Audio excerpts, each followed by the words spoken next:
आज की एक छोटी सी कहानी एक बहुत ही बड़ी कड़वी सच्चाई पर आधारित है। कहते हैं कि जब नोटों का रंग बदला तो कई लोगों की जान निकल गई। जरा सोचो, जब औलाद रंग बदलती है तो माँ बाप पे क्या बीतती होगी। आज की ये कहानी किसी एक घर की कहानी नहीं है, जबकि ये हर घरों में होने वाली आज की कड़वी सच्चाई है। तो चलिए शुरू करते हैं।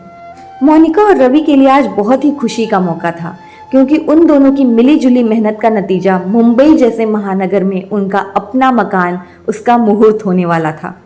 मोनिका खुशी में पागल हुए जा रही थी। वो बार बार रवि से कह रही थी, ये सब कुछ सपने की तरह लग रहा है। मैंने तो कभी सोचा भी नहीं था कि मुंबई जैसे महानगर में हमारा खुद का मकान कभी हो पाएगा। ये सब तुम्हारी और मेरी मेहनत का नतीजा है। अब आज सारी तैयारियां कर लेते हैं, कल से मेहमान और गांव से मम्मी पापा भी आ जाएंगे। उनके कमरे में सारी व्यवस्था है ना? कहते हुए रवि जैसे ही अपनी मम्मी पापा के कमरे में पहुंचा, वहां का सामान देखकर हैरान रह गया। उसने तुरंत मोनिका को आवाज लगाई, मोनिका ये क्या है? यहाँ पर बिट्टू का सामान क्यों रखा हुआ है? ये कमरा तो मम्मी पापा का है ना? बिट्टू को अभी अलग कमरे की क्या जरूरत है? वो तो हमारे साथ हमारे कमरे में ही रह लेगा। उसका सामान यहाँ से हटाओ। मोनिका पूजा के दौरान रवि का मन खराब नहीं करना चाहती थी, इसलिए वो बोली, बिट्टू जिद कर रहा था इसलिए उसका सामान यहाँ पर रख दिया है।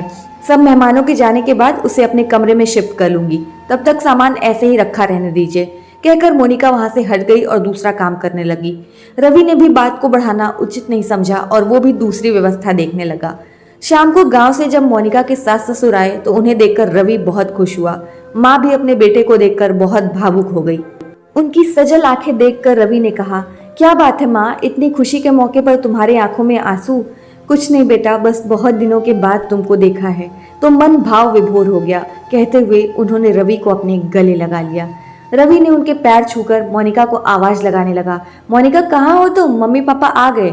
सास ससुर के आगमन की बात सुनकर मोनिका का चेहरा ही बदल गया।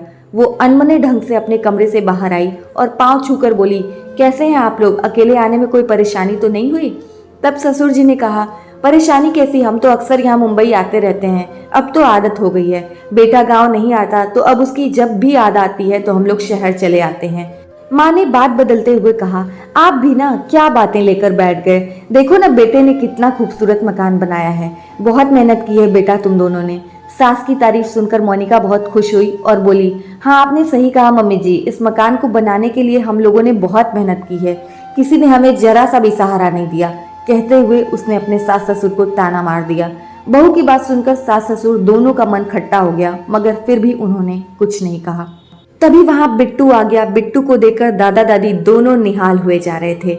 अरे मेरा बेटा कितना बड़ा हो गया है, पूरे 2 साल के बाद देख रही हूँ, लगता है अपने पापा से भी लंबा हो जाएगा। आ मेरे पास, तेरी नजर उतार दूं। कहते हुए उन्होंने अपनी आंखों का काजल उसके कानों के पीछे लगा दिया।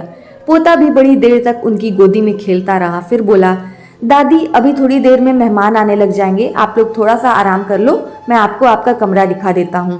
कहते हुए वो अपने दादा दादी को अपने कमरे में ले जाने लगा तो मोनिका पीछे से बोली, अरे बेटा वो तो तुम्हारा कमरा है। पोता माँ की बात सुनकर हैरान हो गया, मेरा कमरा माँ? मैं तो आपके साथ रहूंगा ना। रवि भी मोनिका की ओर देखने लगा। मोनिका ने बात पर बदलते हुए कहा, अरे बेटा तुम अब बड़े हो गए हो, हमारे कमरे में थोड़ी ना सो सकोगे, तुम्हें भी तो अपनी पढ़ाई के लिए प्राइवेसी चाहिए, इसलिए वो कमरा तुम्हारा है। तो क्या दादा दादी मेहमानों के कमरे में रहेंगे? मोनिका के बेटे ने दोबारा सवाल किया। अरे मेहमानों की कमरे में तो अभी मेहमान आकर रहेंगे ना, दादा दादी सामने स्टोर रूम में रहेंगे, वहां मैंने उनके रहने की सारी व्यवस्था कर दी है। कहते हुए मोनिका किचन में जाने लगी तो रवि ने पीछे से आवाज दी, मोनिका ये क्या तरीका है, मम्मी पापा स्टोर रूम में कैसे रहेंगे? मोनिका की सास अपने बेटे को चुप करा ही रही थी कि मोनिका बोल पड़ी, अरे वो तो केवल कहने को स्टोर रूम है, वैसे तो अच्छा खासा कमरा है, वैसे भी अभी स्टोर रूम में कोई सामान रखा नहीं है तो माँ बाबूजी को भी कोई तकलीफ नहीं होगी। मोनिका तुम ऐसा सोच भी कैसे सकती हो? स्टोर रूम में ना तो पंखा है ना ही कोई खिड़की, माँ पापा को दिक्कत नहीं होगी। मेहमानों के लिए कोई और व्यवस्था देख लो, मम्मी पापा मेहमानों के कमरे में रह लेंगे। तभी मोनिका का बेटा आगे आकर बोला, कोई बात नहीं है पापा, ये तो अच्छी बात है, दादी स्टोर रूम में रहेंगी, फिर जब मैं मेरा घर बनाऊंगा तब मम्मी आएंगी तो मुझे चिंता नहीं होगी कि उनको कहाँ रखना है, वो भी मेरे घर के स्टोर रूम में रह लेंगी। क्यों मम्मी, आप रह लोगे ना स्टोर रूम में? बेटे की बात सुनकर मोनिका को लगा मानो उसके ऊपर घड़ों पानी गिर गया हो। उसने इस बात को इस नजरिए से सोचा ही नहीं था कि उसका उसके बेटे पर क्या असर होगा। बेटे ने आज उसे आईना दिखा दिया था जो उसके ही कर्मों का प्रतिफल था। वो निढाल होकर अपनी सास के चरणों में बैठ गई। उसे ये भी समझ नहीं आ रहा था कि वो माफ़ी कैसे मांगे। सास ने उसे उठाकर अपने गले से लगाया तो वो उनसे निगाह भी नहीं मिला पा रही थी। उसकी आंखों से लगातार आंसू बहे जा रहे थे। हर बहते आंसू के साथ मन का पाप धुल रहा था। दादी ने अपने पोते को इशारा किया तो पोता अपनी माँ के पैर पकड़कर बोला, मम्मा सॉरी मैंने आपको रुला दिया, मगर जैसे आप मेरे लिए हो वैसे ही दादी पापा के लिए अहमियत रखती हैं। आज आपने सिर्फ दादी को ही नहीं पापा को भी दुख पहुंचाया है। ये घर उनके बेटे ने बनाया है तो सबसे पहले हक उनका है ना।